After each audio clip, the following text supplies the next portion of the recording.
Welcome to another episode of The Breakdown. One of the big conversations that's been going on in Alberta has to do with the incredible rise in cost of living. We're seeing inflation rates that we haven't seen in quite literally decades. You almost have to go back to 1981 to get back to the same levels of where we are now. And there's a lot of people that are struggling because of the increased cost of living. But one of the segments of Alberta's population that is perhaps struggling the most is one of the segments that's the most vulnerable. So today what we're going to be talking about is we're going to be talking about the program called AISH, or Assisted Income for the Severely Handicapped. It's a program administered by the Alberta government, and the long and the short of it is for people who have severe handicaps and are unable to earn a living because of their handicaps, they are provided some funds. Now, the history of those funds has been incredibly problematic and incredibly fraught and incredibly stressful for the people who are supported by this program. Since 2012, AISH has only increased $97. That's it. They've seen a monthly increase of $97 over the last 10 years. Now, in 2019, the NDP did say that they were going to do something different with how AISH was administered, and they said that they were going to index AISH to inflation. But even that program had some problems, and we're going to get into that with our guest in just a few minutes here. The biggest problems, though, started in 2020 because Budget 2020 came in and there were two major things that were done. The first one that was done that was incredibly problematic and quite frankly hurtful was the fact that the UCP said, you know what, we're not going to index it anymore. It's just going to be this number. That's what it is. Best of luck. The other thing that they did is, and at the time, they were saying that they were trying to do it to provide more stability, but in reality, what they were actually doing was they were trying to cook their own books to make their budgets look better, and they changed the dates of payments. Now, when we first started doing the breakdown, we had a couple of conversations with a few folks where we talked about AISH, and we've touched on it a few times, but we haven't really done a deep dive in a while. So today, we're very excited to welcome to the show Don Slater. Don is an advocate. He's somebody who has lived through the AISH dumpster fire for quite a while now. So Don, thank you so much for being willing to join us. Thank you for having me. So to start with, before we get into the very bad things about AISH. Who is Don Slater? Can you give us a little bit of background? I was a Boilermaker. I was injured on the job, but I had a disability that I had lifelong that I've worked through. Job injuries, life experiences wore me down to the point where I had to apply for AISH. I have several maladies that affect my ability to work. Currently, I have stage 4 metastatic cancer, which was partly missed because of COVID. I have Schumann's disease, I have diabetes, and I have several other issues. But mostly who I am is a product of my parents and grandparents who had very strong moral and ethical beliefs and who were very involved in forming good communities. My great-grandparents were bar settlers. My grandfather was a veteran of both wars. And my mother and father both worked very hard to ensure that their community was in the best shape possible. Okay. So hope that's good enough to explain who I am. I think it gives a little bit of context. Now, if it's okay with you, where I'd kind of like to start, because one of the big, I think, misconceptions, said the guy who's not on AISH, but one of the big misconceptions about AISH is that, it's super easy to get onto and you just get free money. Can we talk a little bit about your experience with getting on AISH? Was it as simple as just raising your hand and saying, me please, or what did that process look like? No, it's actually quite arduous. I had a good doctor that knew how to fill out the forms properly, so that helped quite a bit. My injuries were pretty significant and harder to argue with, so that made it easier. But for the majority of people, it is a gauntlet to run through. The government doesn't want to have people on AISH. We prefer to kick people off AISH, of course, to keep the budget sort of in order. You want the least number of people on the program. The big thing about AISH that has to be considered is that it's in the ministry that controls welfare as well. And welfare is very stigmatized unfairly. But what makes that stigmatization more unfair is that it's pushed over to AISH, and some people see the disabled as undeserving or that they're welfare recipients. The big thing that separates welfare from disability benefits is a concept called luck egalitarianism. And that means a person on welfare can escape their poverty by making different choices in their life. They could go back to school, get a job. A person that's disabled can't escape their poverty. And this is why the charter under section 15 gives us protected rights. And unfortunately, the concept of substantive equality, which led to the decisions that gave us protections in the charter under section 15, haven't saturated the minds yet of the majority of people. They're still thinking in older ways. I think society is looking at humanity as being in the state of nature instead of living by the social contract. And it's really the social contract that says that charity is not voluntary, it's an obligation. And that was a mouthful. Sorry, I was sort of tripping over it. I was trying to think. I'm not as smooth as you are when I speak, so I'll try to step it up a bit. No. Take your time, man. Okay, that's about what I have to say on that topic. Yeah. Okay. Now, there's a couple of things that I want to sort of touch on. If I'm correct, I feel like it hasn't changed, so I feel like I'm probably right. But the maximum amount that a person can get on AISH is $16.85 a month, right? That's correct. Yeah.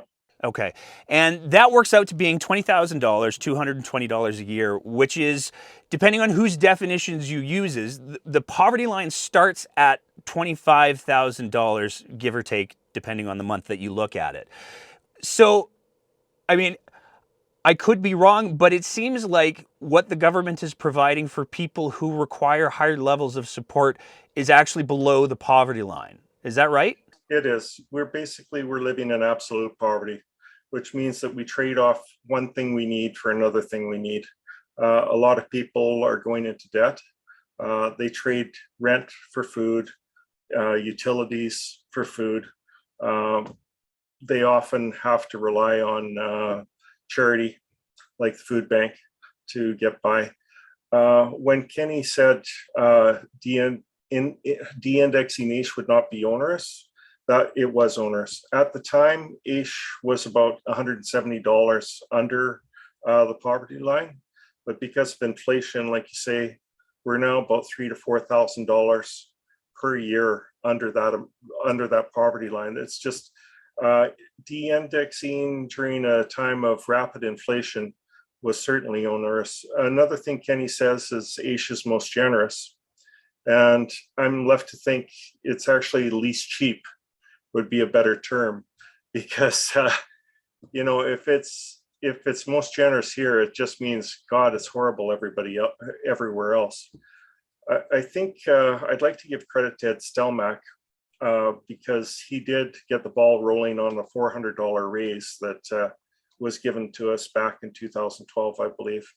And I believe him to be an incredibly good man, free of politics, whether he's a conservative or a liberal. That was an incredibly moral thing to do. He looked at where we were, he looked at where the poverty line was, and he got the ball rolling on that raise.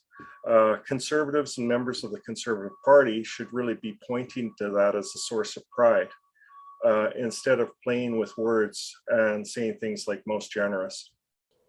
Yeah, the idea of most generous is really quite a fascinating phrase, because it's like if somebody says, "Hey, I need $100 to make rent this." I mean, obviously that's not in Alberta, but I'm just pulling numbers out of the ether. So if somebody says, "Hey, I need $100 to make rent," and one guy walks by and says, "Well, here's $5," and then the second person walks by and goes, "Here's $10. I'm the most generous."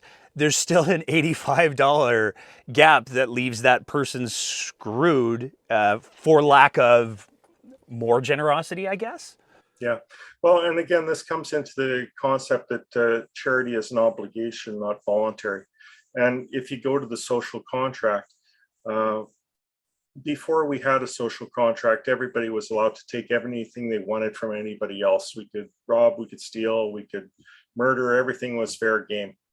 And then along came the social contract, and it allowed people to gain wealth and gain property and to have that protected. Their only obligation was to care for the vulnerable. And that obligation is being forgotten about, and so what happens is politicians alleviate the guilt that people might feel by using words like most generous. And again, it's just wordplay. I've talked to conservatives, liberals alike, and everybody wants to see people that are truly vulnerable elevated. What they don't want is to feel like they're being played for suckers. And I think politicians sort of use that to say, well, these people are really undeserving, or these people are of low capital value. I think Kenny used that term once. And so language becomes sort of a propaganda tool to hide the truth of the situation. Well, I mean, even back as early as the Klein days, there was that unfortunate episode where he commented that they don't look that handicapped to me, which is a viewpoint that unfortunately we see echoed a lot in conversation, because people don't seem to understand that not all disabilities are, oh, that guy doesn't have a leg. There's a lot of the invisible disabilities. What are your sort of, when you hear people say things like that, what are the arguments that, I mean, I can only imagine that it makes anybody who's living with any of those invisible disabilities feel incredibly terrible. What are the things that you think of and you hear? Well, of course, people are treating others sort of, if you're not bleeding, you're not hurt. Uh, you know, I think a lot of people, especially in the middle class, are under an incredible amount of pressure. It's not just the disabled that are suffering. And so they're sort of trying to protect their position, protect their morality. And it's sort of an automatic way to dismiss somebody, whether they realize they're doing it or not. There's a saying, walk a mile in another person's shoes. But society is becoming, you walk a mile in their shoes, so you have a mile head start when you steal their shoes. So, it's people's natural tendency to be suspicious, I think. And when people actually get a chance to listen, they will come around. Like I've had people say to me when I've parked in a disabled spot, "Hey, why are you parked there?" And then they start to see me walk, and well, they start to understand. And then if they are patient enough to listen to my story, they're going, "Oh my God, let me help you into the store. Do you want me to carry you?" And I'm like, that's exaggerating it, of course, but it's just a lack of understanding. And what isn't helpful is when politicians push the narrative that we're going to be just fine on $16.83 a month, because a lot of people aren't just fine. Yeah. Well, I especially in Alberta. I mean, even prior to the incredible inflation rates that we've seen and the increasing cost of living, Alberta has not been the cheapest province to live in by any stretch of the imagination. And we're certainly seeing, I mean, in Calgary, the rental rates are going through the roof as well.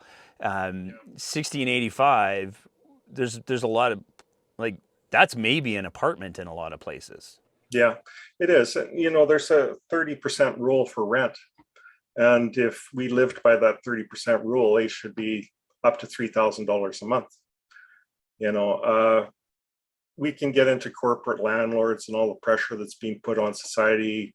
Luxury homes are being built. No affordable homes are being built. And of course, there's companies like Blackstone, which are buying up all the real estate, and they're investing in what should be human rights, the rights to homes, the rights to health.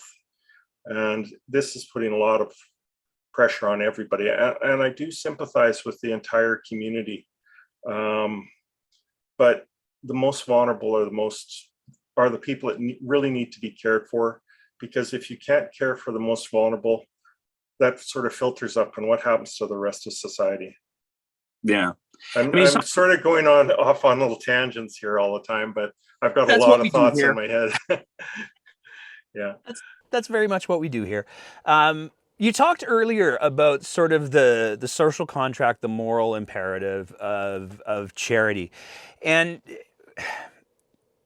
there's no debating that that's valid, it's real, and it should be compelling enough to make people go, hey, maybe we can do a little bit better by some folks. But there's also, correct me if I'm wrong, a very strong argument to be made that taking care of people actually costs less. It does. Again, going back to Ed Stelmach, he had a secretariat on homelessness. And that secretariat found that a mentally ill homeless person cost society $116,000 a year. And those are back in Stelmach's days, when housing a person would have cost $20,000 a year. You know, giving people money that are in poverty just improves the community.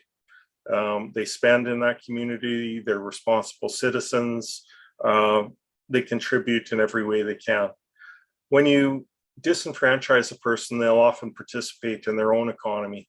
And sometimes those economies are very destructive to society, or they'll fall into incredibly ill health, and they'll cost the medical system a lot of money. Let's take myself, for example. When COVID hit, I had a form filled out by my doctor to get a PSA test. I couldn't get in right away. And so my doctor gave me another form, and he added a few things, but he forgot to put PSA test on it. So I go in, I get my blood test, and I assumed that I've had my PSA test done. And a year and a half later, I'm having issues. I get another test, and my PSA is 111, and it's supposed to be no higher than 4. Okay, so something bad's happening here. I go in, I find out I have stage 4 metastatic cancer. So these are things that happen to people every day when you cut programs. Of course, COVID was an exceptional circumstance, but putting people in poverty causes exceptional circumstances to happen to everybody. Accidents happen, missteps happen. So when you don't support the vulnerable, they can end up in a much worse position. Instead of people being allowed to leave their mark on the world, they end up leaving a scar, you know, and that's what we don't want to see. Yeah. That I always have trouble when people tell stories like that, because they're just, there's no words. There's nothing to say other than, well, that is terrible. Yeah, well, it's truly unfortunate. Of course, I've come to terms with it, and it's not like going to Canadian Tire and saying I'm dissatisfied with this product. I want my money back. You can't take time back. You can't take mistakes back. My doctor's a good doctor, and like any other human being, you know, it was just an accident that happened in a very traumatic time when a lot of bad things were happening. And it's just an example of, if you don't have enough funding in programs, bad things happen. Before we go anywhere else, Don, I've just got to say that's got to be one of the most full of grace responses I think that I have ever heard. Damn, man, that's all I got. No, thank you. So you're an advocate. You are involved with multiple different advocacy communities. I'll say because I know that we're just having a conversation, you and I. You're not speaking on behalf of anyone else. But what are some of the things that you hear from the AISH community about what they'd like to see? What are the changes that need to happen? Not only from like maybe don't use this as a political and budgetary football, but societally as well. Well, I think the problem with politicians is they're using our issue for the purpose of moral posturing. It gives them status. It makes people admire them. I'm standing beside a person in a wheelchair, or perhaps I'll sit in a wheelchair for a month, so I therefore know what it's like to be unable to walk. But you don't, because you can get up and walk at any time. The moral posturing, it can serve our community, it can raise issues, but when the rubber hits the road and it's time to do something, I find that politicians aren't that eager to do so. Again, Stelmach did something. Rachel Notley indexed AISH. And if indexing would have stayed on with the rate of inflation, we would have been in pretty good shape. Right now, we'd be getting about $24,000 a month, or $24,000 a year. Would $24,000 a month be fine? That goes back to my Boilermaker days. So it really is an issue that has to remain important, not just for moments of political gain, but a politician has to have an ethical backbone and say it was wrong to de-index AISH. They have to know that was a morally wrong thing to do. And when asked, will you re-index AISH? They can't go, well, we'll look at it at the time and we'll see. I'm not a UCP member or supporter. I'm a socialist. I'll say that out loud. But there are people in the UCP that I do like because they have a moral backbone. They have said, I will re-index AISH. And they've come right out to say it. And that might even be to their detriment, because people are yelling, but the budget, but we can't afford this. And the thing is, you can't afford it, because if you can afford to give tax breaks to billion-dollar corporations, you can't turn around and say, we can't afford to help the vulnerable. Yeah. How's that for a summation? I guess that's about it. Yeah. I mean, that's pretty bang on. I'm curious, like we're going to go into the weeds a little bit here, as much as you're comfortable with, and if you're not, then you can say screw off, Nate. But one of the conversations certainly we've seen in the UCP leadership race that there have been no shortage of candidates that have said, oh yeah, I'll totally fix AISH. And I can only imagine how difficult it is for somebody in the AISH community to try to navigate that, because we look at people like Travis Taves, who was responsible for Budget 2020. We look at people like Rajan Sawhney, who was the Minister of Community and Social Services during the de-indexation and during we're just messing around for budget reasons payment date change that came with almost no notice and screwed a whole bunch of people. How do you navigate that? Because like I've heard versions of events that suggest that the decisions that were made weren't made by either of those people. They came from the top of the line. I've heard some people suggest that if Rajan Sawhney hadn't been in the position that she was in, things would have actually been much worse, because there was a conversation that happened around, actually, we're going to cut the program. And it seemed like there was some political maneuvering on her part to shut that down. But how do you know who to put your faith in? That's a very good question, especially in a party that's very secretive about where policy is coming from. I think we can all interpret that the UCP is or was run with an iron fist. Like if you don't do what I say, you end up in a different ministry. As happened with, as happened with Rajan. You know, she sort of stood up and okay, now I'm not Ministry of Community and Social Services. Now I'm the Minister of Transportation, and they put in Minister Luan, who hasn't been forthcoming and hasn't been the best representative of the ministry, shall I say. You're so generous, Don. Yeah, I don't want to offend anybody, you know, like the NDP, if they gain power, they're going to do what's right. You know, it's in their agenda to help the vulnerable.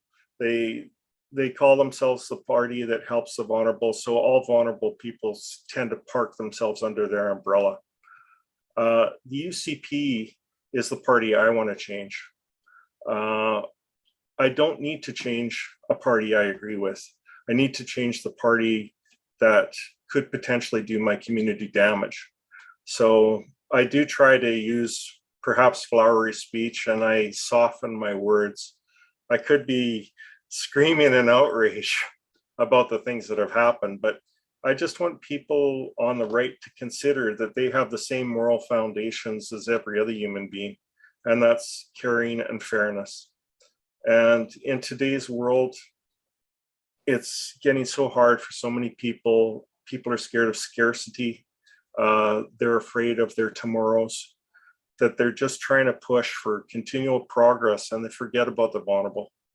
And this has been happening more on the right with the addition of libertarians and neoliberals to the UCP and their mindset, which I think is completely wrong, because their idea of economics leads to catastrophe farther down the road. So I would like the right to remember that they had a very moral leader once upon a time called Ed Stelmach. I keep mentioning his name. He's the type of human being that everybody should be. Of course, I don't know all his secrets, but what he has displayed, his actions have been very good. And conservatives should have a sense of pride in this is what it means to be a conservative. We're compassionate conservatives, and that party has sort of gotten away from that. And I'd like to see them return to it. I got to say, Don, for one of the things that has concerned us at the show for quite some time is the polarization of the conversation, where if somebody's on the other side or whatever, they are considered to be the enemy and they must be destroyed and we have to dehumanize them and there's absolutely nothing good about them because then we can destroy them more. And you're despite the fact that, you know, you're dealing with some of the worst effects of some of the policy decisions of the current conservative government, you are still optimistic and you're very generous about how you speak with them. I wish that we saw more of this in the conversations that we have, because the binary view of politics of it's either all good or it's all bad, really, to me, decreases the opportunity for anything to get better, because we're always just focused on the other guy's worse, and we have to make sure everybody knows the other guy's worse no matter what. Yeah.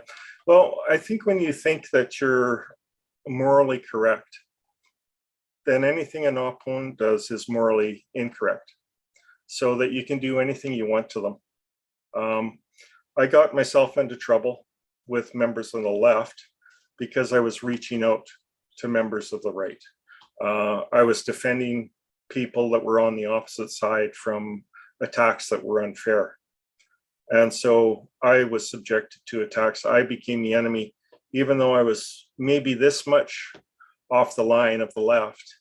I was then pushed all the way to the right, because that's what polarization does.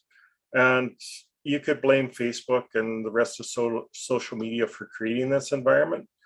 Nobody's human, they're just avatars. Nobody's a father with children. Nobody has cancer like me. It's just They're an enemy. They must be crushed completely. And I don't want to say everybody becomes a 14-year-old girl, because that's sort of slandering 14-year-old girls, but there's a tendency of young people to go about ruining other people's reputations as a way of defeating them. Mm-hmm. And that's not a good way for society to run. We do need to come together. We do need to see that we have common moral foundations, and we have to get away from polarization, because ultimately it just destroys. It pushes the left so far left that they've only got one thought. It's all groupthink, and nobody can step off the line. And everybody to the right is pushed to the right, and they've only got one thought, and everybody's on the line. And everybody's in the middle is going, oh, I'm so sick and tired of this. I'm sick of bigotry, and I'm sick of cancel culture. I don't like either or, And you can't even say cancel culture without cancel culture jumping on you. We're consequence culture, We're here to ensure that people are taken care of. But there's a difference between a social justice warrior and a virtue warrior. A social justice warrior sees a building without a wheelchair ramp and builds a wheelchair ramp. A virtue warrior gets mad at everybody with legs. And, we need far less of that. We need people to love their neighbor and do all that sort of live by the golden rule and Plato's ethics. And, there's some pretty smart people that didn't have TVs back 2,000 years ago. So they sat around and they said, what's ethical and what's moral? Let's live by these rules. And we've entered a time where we're becoming combatants against each other, and it's no damn good. Yeah. I got to say, Don, you are making, despite the fact that we are having a fairly heavy conversation here on a couple of heavy different topics, you are making me laugh to a point where I almost feel guilty. So thank you for that, because I wish all heavy conversations could go like this. What are the big things that you would like? I mean, right now there is a UCP leadership race going on, and this AISH has been a topic in this UCP leadership race. What would you like the people running in that race? We'll do this as like two parts. So UCP race first. What would you like the people running in the UCP leadership race to hear about AISH and what needs to be done? Well, I'd like them to understand that the people that are their supporters are conservatives, but they're very moral people and they're very caring people, and that they don't have to live by the libertarian ideology of every man for themselves. We don't live in the state of nature. We're not beasts. We live by the social contract. And if they just honored their supporters' desires to help the truly vulnerable, if they separated the concept of welfare from social benefit and got rid of that stigmatization and the bigotry that's attached to it, it would truly help all of society. I don't want to slander welfare. There's people that are on it that are truly in need. They ended up in circumstances that were beyond their control, but they can escape welfare eventually. People that are disabled cannot escape. It's like we're in jail for a crime we didn't commit, and we're treated that way.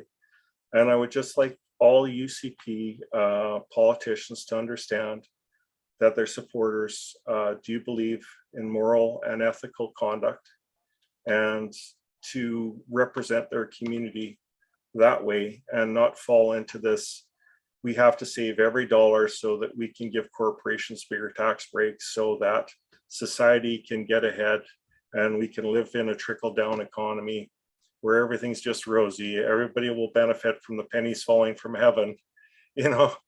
These are all slogans that just aren't true. They have proved not to be true. We need to return to a time of perhaps Keynesian economics, where caring is in our economy, morality is in our economy. It's not just give to the rich and just accept their blessings that never come. Okay. I don't want to bash the rich either after seeing that. And when I say rich, I'm talking about people that run off to the Cayman Islands. I'm not talking about the guy that busts his ass his whole life and gets ahead substantially. Yeah. Yeah. Now, let's expand that bubble a little bit because we are less than a year away, hopefully, he said cautiously. April, maybe. Yeah. There's some debate about the flexibility of things right now, but certainly we're probably looking at some by-elections coming up fairly quickly. And there will be a provincial election coming up. So for everybody who's thinking about running in one of those by-elections, for everybody who's thinking about running in the provincial election, let's blow the whole thing as big as we can get it. What do you want them to hear? That all they should do is re-index and don't worry about anything else. You know, as an advocate for AISH, this is my concern. This is my focus. Other advocates can advocate for seniors and homelessness. These are all issues that need to be addressed. I think I want them to all consider that we're heading in the wrong direction. Everybody in society from 99% down is feeling the stress of the world sort of pushing down on them. They might not be able to identify what the cause of those economic pressures are. And if given a scapegoat, they'll often choose that to believe the scapegoat is the problem. But I think politicians have to realize that they have a responsibility greater than a 4-year term. And, you know, I can sit here all day and talk about all the moral preachings from history, but the politicians have those in their souls. They were born with them, and they're just ignoring them in favor of slogans that allow them to sidestep their ethical treatment of the rest of the people in society. How do we make you the next Minister of Community and Social Services, Don? Yeah, I don't know. I think my reputation is so badly damaged by politics that I could never enter the political arena again. I'd love to be able to contribute, but you know, there's a saying, you're too honest to be a politician, and perhaps I'm too moral to be a politician. I've protected people I shouldn't have protected if I wanted to gain favor with political powers. You know, I said, this person is being treated horribly unfairly. They're being slandered and libeled. They're not like that. And I get, oh, yes, they are. And because you're defending them, you must be exactly like them, and therefore you must be destroyed. And I was treated to a pretty awful set of tweets and PMs. And when I reached out to the political powers, there was nobody on the other end to listen. The one thing I did get back was, well, you let a couple of nobodies upset you, you know, and these nobodies are high up in the political party, you know. So anyway, that's my whine for today. I really don't want to get into that. No, that's cool. I'd love to be able to help people though more. My grandfather was a very brave man. He did a lot in his life. He's the first person to drive a car in Edmonton. He drove the car off the train that belonged to the first owner. He was a chauffeur for the McDonald Hotel. You know, he drove the first tank into the Fleece Gap. He was the leader of the armored division that drove in there, and he got nailed by a couple of 88s immediately. You know, he opened the first gas station. He lived quite a life. My great-grandfather helped establish Lloyd Minister. Minister Lloyd stayed with him for the first winter he arrived, and my grandfather said, well, why don't we call this Lloyd Minister? And these are my heroes, and they happen to be within my family. And I'm just trying to live or extend their legacy through myself. I sort of got off track there. What were we talking about?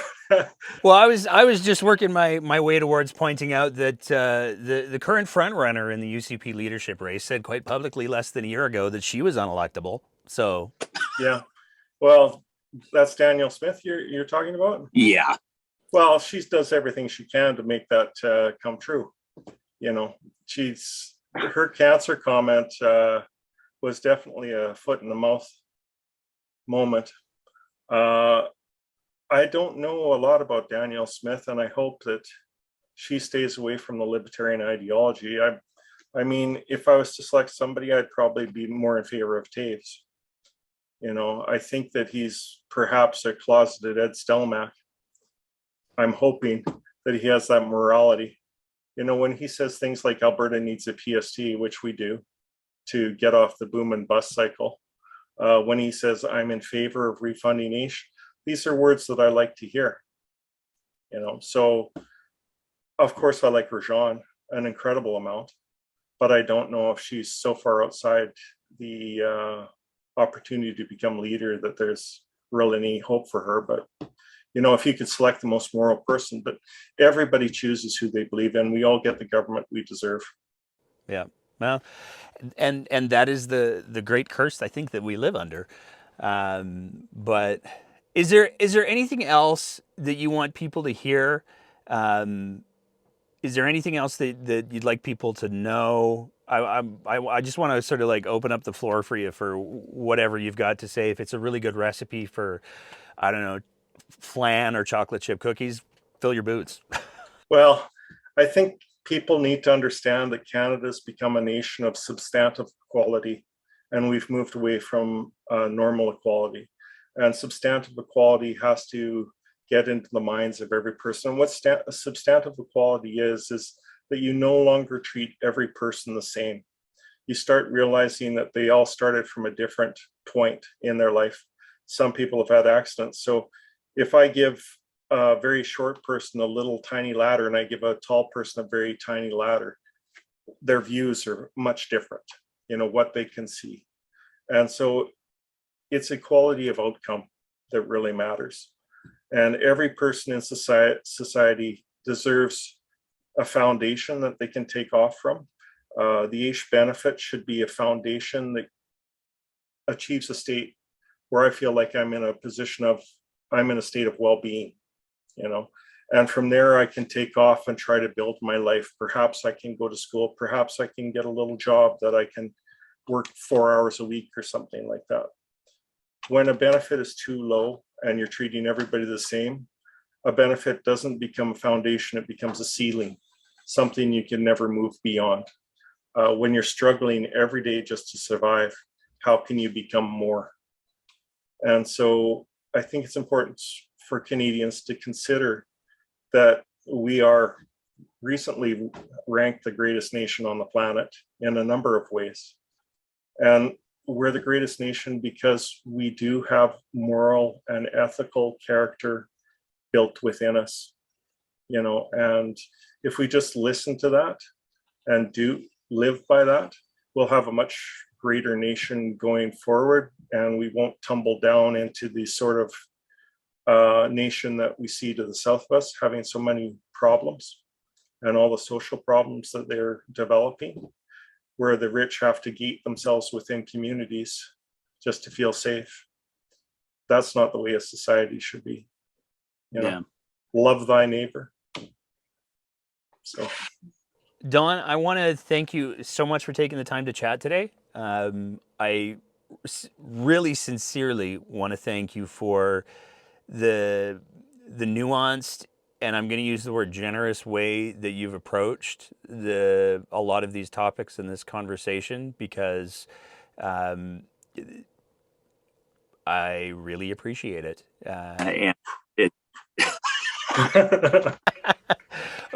But it's true though. Like I said, halfway through this thing, you know, there tends to be in a lot of these conversations the propensity for just leaning into the rhetoric as much as possible.